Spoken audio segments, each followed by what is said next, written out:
پہلے تو میں نے مسلمانوں کے اخلاق سنے تھے، اب تو میں نے دیکھ بھی لیے. پر یہ بتا جب 12,000 آیا تھا جان کیوں نہیں چھڑائی؟ تو حضرت چارہ کاٹتے کاٹتے رو پڑے. فرمانے لگے تو نہیں نہ جانتا یہ بیٹیاں سانجھی ہوتی ہیں، پتہ نہیں نا. میرے رسول پاک نے تو حاتم تائی کی بیٹی کے سر پہ کپڑا رکھ کے کہا تھا بیٹیاں برابر ہوتی ہیں. تو یہ نہیں پتا جب اس کی 6 بیٹیوں کی شادی ہوئی ہے میرے اندر روحانیت کتنی بڑی ہے. فرمایا پھر 12,000 آیا ہے تو 2-4 بچیاں پھر گئی ہیں. تجھے نہیں پتا میں اندر سے راضی کتنا ہوں، میں تیری نوکری کرتا رہوں گا، پتہ نہیں اللہ کتنی بیٹیوں کو بیاہ دے گا. اتنا رویا وہ عیسائی کے پیروں میں بیٹھ گیا، کہنے لگا بابا میں نے تیری مخالفت کی ہے پر تیرے قریب آ کے پتہ چلا ہے کہ تو بہت اونچے اخلاق کا مالک ہے، اور اگر تیرا یہ مقام ہے تو تجھے اخلاق سکھانے والے محمد عربی کی شان کتنی ہوگی. ظالم کی بولیے جاتے نہیں لوگ جھوٹے گواہ بن کے. وکیل صاحب کو نہیں پتا ہوتا کہ یہ بندہ مجرم ہے جو میرے پاس آیا. کیا مجرموں کے وکیل نہیں ہوتے؟ بولے تو اس کو پتہ نہیں ہوتا وکیل صاحب کو کہ یہ صاحب مجرم ہے میرے پاس مقدمہ لے کے آئے. اور اگر بے ادبی نہ ہو جائے تو میرا خیال ہے قاضی عدالت کو بھی پتا ہوتا ہے کہ مجرم کون ہے اور مظلوم. میرے نبی پاک صلی اللہ علیہ وسلم نے اس قدر زیادہ سختی فرمائی اس مسئلے میں. فرمایا جس کو پتا تھا کہ فلاں آدمی ظالم ہے، ظلم کر رہا، پھر وہ ظالم کا گواہ بنا یا اس نے ظالم کی مدد کی، کتنی کی؟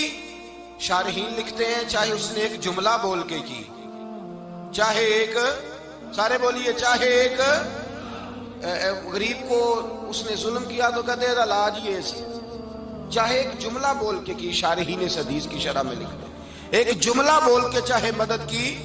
جس بندے نے کسی ظالم کی مدد کی کسی مقدمے میں یا کسی صورت میں اور اسے پتا تھا یہ ظالم ہے، میرے نبی پاک صلی اللہ تعالی علیہ وسلم فرماتے ہیں اگر اس نے مدد کی، ابھی ظالم کی بات نہیں ہو رہی، ظالم کے مددگار کی بات ہو رہی، اگر کسی نے ظالم کی مدد کی تو حضور فرماتے ہیں خدا بھی اس سے بری و ذمہ ہے، رسول بھی اس سے بری و ذمہ ہے.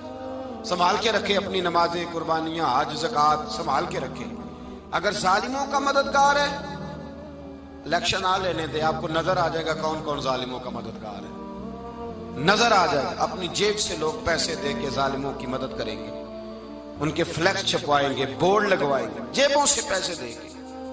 ہم نے خود آگ لگائی ہے چمن میں اپنے، بے سبب گردشی ایام کو الزام نہ دو. ہم نے خود نور کا ظلمت سے کیا ہے سودا، کر کے توہین سحر شام کو الزام نہ دو. ظالموں کے مددگار میدان میں آ گئے. یہ چھوٹا لفظ نہیں، میرے حبیب پاک صلی اللہ علیہ وسلم نے فرمایا جو ظالم کا مددگار ہے سن لے جو سجن کے ساتھ کچہری جاتا ہے، وہ یاد رکھے جو دوست کا گواہ بنتا ہے، وہ یاد رکھے جو کہتا ہے میں مانگی گیا تھا، مجھے بلایا گیا تھا قبضہ چھڑانے کے لیے کسی غریب بیوہ کی جائیداد پہ، وہ سن لے تو مدد کر کے نہیں آیا، تو خدا کے ذمے سے نکل گیا ہے. رسول پاک نے فرمایا تیرا میرا تعلق ختم ہو گیا، تو ظالم کا مددگار ہو گیا.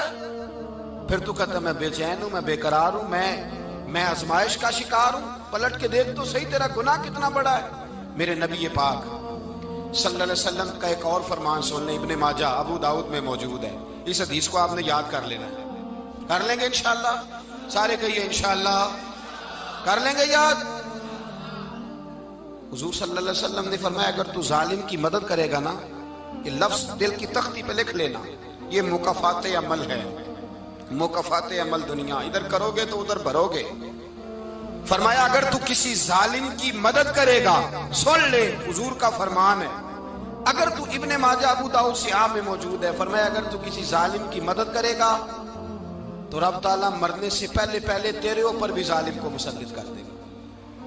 تیرے اوپر بھی ایک دفعہ ظلم ضرور ہوگا اگر تو ظالم کی، وہ کسی صورت میں بھی ہو سکتا ہے، کسی صورت میں بھی تیرا بیٹا ہی اٹھ کے ظلم کر دے گا، تو الجھ جائے گا، کسی نہ کسی جگہ تیرے لیے تباہی کا سامان ہوگا، تیرے اوپر ظلم ہوگا، اس لیے کہ تو ظالموں کا مددگار ہے.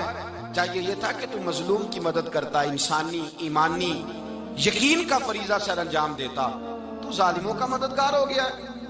ٹٹول کے دیکھ لیں، رزلٹ نکال کے دیکھ لیں، ہمارے زمانے میں ظالموں کے مددگار زیادہ ہیں. اتنی لمبی زبانیں نکال کے ظالموں کی مدد کرتے ہیں. بڑے بڑے کالم نویس اللہ نے انہیں قدرت دی لکھنے کی، تو اپنا قلم ظالموں کی مدد میں خرچ کرتے ہیں۔ وہ لوگ جن کو اللہ تبارک و تعالیٰ نے قدرت دی، ہمت دی، طاقت دی، کچھ لوگ ان کے حلقہ احباب میں، وہ اپنے لوگوں کو استعمال کر کے ظالموں کی مدد کرتے ہیں، ظالموں کی مدد کرتے ہیں۔ میرے نبی کریم سید عالم نور مجسم صلی اللہ علیہ وسلم نے فرمایا، اگر تو نے ظالم کی مدد کی تو جب تک تو توبہ نہیں کرے گا رب تجھ سے ناراض ہی رہے گا۔ اللہ تجھ سے، او بھائی جس سے رب بھی ناراض ہو گیا، نہ کھانا نہ پینا نہ سونا نہ جاگنا نہ نیند، پھر تیری ہر چیز تیرے لیے آزمائش ہو جائے گی، پھر تیرا سایہ بھی تیرے لیے خوف کا سامان بنے گا، پھر زندگی جیتی جاگتی لاش بن جائے گی، تو اپنے کندھوں پر اپنی میت اٹھائے پھرے گا جب تو ظالم کا مددگار ہوگا۔ اور نبی پاک صلی اللہ علیہ وسلم نے فرمایا ظالموں کا مددگار بھی ظالم ہوتا ہے، ظالموں کا مددگار بھی، سارے بولے ظالموں کا مددگار بھی نہیں، کو نہیں، آپ سارے نہیں بولے، ایک دفعہ بولے ظالموں کا مددگار بھی، پکی بات ہے، ظالموں کا مددگار بھی۔ اللہ اکبر، جس کا یارانہ ہو، جس کا دوستانہ ہو، جو کہے میں نے نا اس کو اوکھے ویلے کے لیے ظالم کو یاد رکھا ہوا ہے۔ کبھی مشکل میں رکھے نہیں ہوئے لوگوں نے ظالم دوست، کہتے میں نے رکھے ہوئے ہیں، بلکہ ہمارے دیہات میں تو کہتے ہیں میں نے بازو بنائے ہوئے ہیں۔ کس کو بازو بنا لیا؟ ظالم بھی کبھی بازو ہوتا ہے، جو ظلم کی تلوار لیے میدان میں کھڑا ہے۔ قارون، حامان، فرعون، نمرود کا حال نہیں لوگوں نے دیکھا؟ اپنے زمانے میں آپ نے کتنے لوگ نہیں دیکھے جن کے سائے سے، آواز سے لوگ کانپتے تھے؟ پھر پولیس کی گاڑیوں میں وہ اس طرح مردہ پڑے کہ دنیا نے تماشا دیکھا ان کا۔ یہ رنگ ہم نے دیکھے نہیں اپنے آنکھوں سے۔ فرمایا ظالم کا مددگار بھی، جو کار میں بٹھا کے لے کے گیا وہ بھی ظالم، جس نے چائے پلائی وہ بھی، جس شخص نے کھانا کھلایا وہ بھی، جو کچہری تک ساتھ گیا وہ بھی، جس نے فلیکس کے نیچے، بڑے شرابی کے نیچے چھوٹی اپنی فوٹو لگائی وہ بھی، جو ووٹ کی پرچی ڈالنے گیا وہ بھی۔ کہہ دینا باہر نکل کے کہ حضرت صاحب نے سیاسی تقریر کی ہے، کہہ دینا، پر بات تو سچی ہے نا۔ خو کرے ہم تو سے تھوڑا سا گلا بھی سن لے، خو کرے ہم تو سے تھوڑا سا بھی گلا۔ امام مالک کے پاس ایک بندہ آیا، اس نے کہا حضور میں درزی ہوں، ایک ظالم بادشاہ مجھ سے کپڑے سلواتا ہے، میں تو ظالموں کا مددگار نہیں نا۔ ایک ظالم بادشاہ مجھ سے، حضور میں تو مددگار نہیں نا ظالموں کا۔ جو فرمایا ظالموں کا مددگار بھی ظالم ہوتا ہے، تو کپڑے لے کے آتا ہے میں سی کے دے دیتا ہوں، ذمہ داری نہیں۔ یہ ایک آدمی دکاندار ہے، اس سے کوئی بندہ چیز خریدنے آئے گا تو تھوڑی کہے گا میں نے نہیں دینی، تو دے گا۔ کوئی بندہ اگر کسی شخص سے کوئی کام کہتا ہے جو اس کی فیلڈ ہے، اس کا شعبہ ہے، اس کا معاش کا وہ سلسلہ ہے، کہتے ہیں یا رسول اللہ صلی اللہ علیہ وسلم ظالموں کا مددگار بھی ظالم، حضور نے فرما دیا۔ تو امام مالک سے بندے نے مسئلہ پوچھا، دل کی تختی پہ لکھنے والی باتیں ہیں، کہا حضور میں درزی ہوں، ظالم کپڑے سلواتے ہیں، میں تو مددگار نہیں نا۔ امام صاحب کہنے لگے نہیں، مددگار تو وہ ہوگا جو تجھے سوئی دھاگا فراہم کرے گا، تو تو پورے کپڑے سی کے دیتا ہے، تو خود بہت بڑا ظالم ہے، تو پورے سوٹ سی کے دیتا ہے، تو بہت بڑا ظالم خود ہے۔ مددگار تو وہ ہوگا جو تجھے دھاگا دے گا، جو تجھے بٹن دے گا، جو تجھے نلکی دے گا۔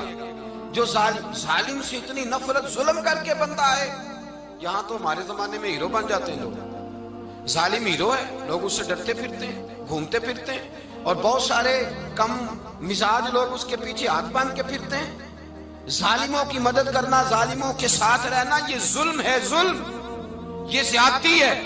میرے نبی پاک صلی اللہ تعالی علیہ وآلہ وسلم نے ارشاد فرمایا، یاد رکھو رب فرماتا ہے میں مظلوم کی مدد ضرور کروں گا، چاہے جلدی کروں چاہے دیر سے کروں، میں مظلوم کی مدد۔